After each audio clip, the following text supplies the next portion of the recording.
Hi guys, আমি কিন্তু মাত্র 20 মিনিটে তৈরি করে ফেললাম এই মজাদার চিকেন নুডলসটা। এটা কিন্তু ছোট বড় সবাই খুব পছন্দ করে। আমার তো ভীষণ পছন্দ। উপর থেকে দিয়ে দিয়েছি আবার একটু টমেটো সস।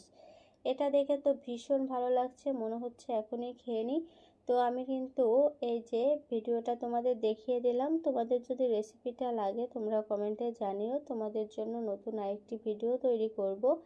তো কথা বলতে বলতে কিন্তু আমার রান্নাটা হয়েই যাচ্ছে, আর অনেক টেস্টি আর সুন্দর একটা ফ্লেভার আসছে। তো তোমরা বাসায় একবার হলেও ট্রাই করো, খেতে কিন্তু খুবই মজা হয়, অনেক অনেক ভালো লাগে। আর বাসায় তৈরি করে খাবার খেতে আমার অনেক অনেক পছন্দ, এই জন্য আমি নিজ হাতে খাবার তৈরি করি আর খাই। মাঝে মধ্যে তোমাদের সাথে একটু ভিডিও শেয়ার করি।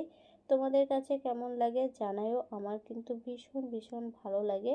তো তোমরাও এভাবে কে কে খেয়েছো আমাকে একটু জানাবা। তো আজকে বিদায় নিচ্ছি, এ পর্যন্ত। আল্লাহ হাফেজ।